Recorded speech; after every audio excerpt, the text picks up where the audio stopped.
Some people will never apologize, not because they don't know they hurt you, but because apologizing would force them to face who they are.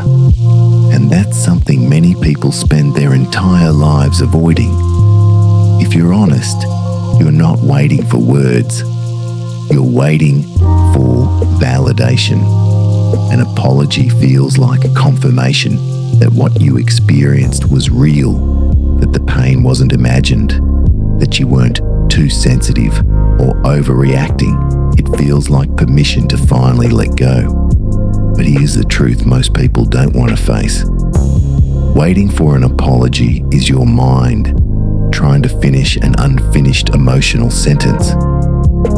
You're hoping they'll say something that brings order to the chaos, that their acknowledgement will somehow restore balance, that if they admit fault, the past will finally make sense.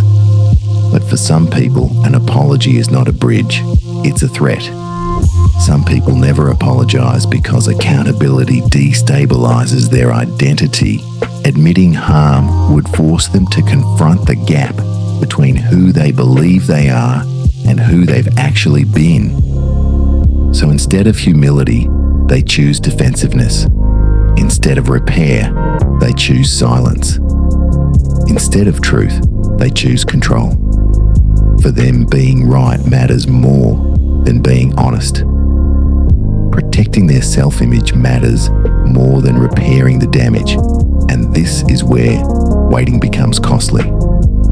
Because while you're waiting for an apology, they remain psychologically present in your life. They occupy mental space. They shape your healing timeline. Your progress becomes dependent on their growth, and that's something you don't control. Time moves forward, but emotionally, you stay paused. You replay conversations. You imagine what you would say if they finally reached out. You rehearse explanations they may never hear. And quietly, the person who hurt you keeps power, not because they ask for it, but because waiting gives it to them. The longer you wait, the more authority you hand to someone who already showed you who they are. And that's the part that hurts to admit, because real closure doesn't arrive the way we're taught to expect it. Closure isn't a conversation that goes perfectly. It isn't them suddenly understanding. It isn't an apology that fixes the past. Real closure is internal. It's accepting the apology you may never receive. It's understanding without agreement. It's deciding that clarity matters more than validation. Closure is choosing peace without permission. This doesn't mean you excuse what happened.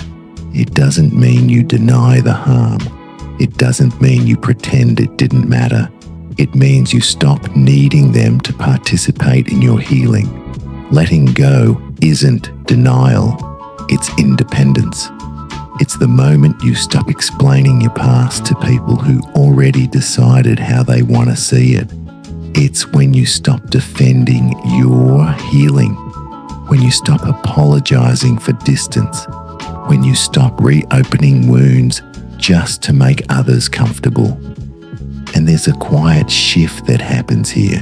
When you stop waiting for their apology, your nervous system settles, your energy returns, your attention moves forward instead of backward.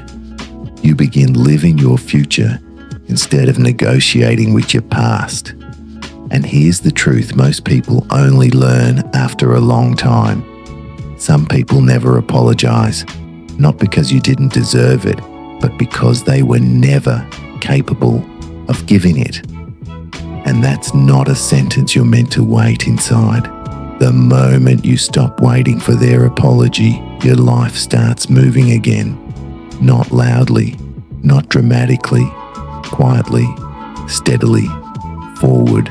Some people never apologize, and that's exactly why you weren't meant to stay where they left you.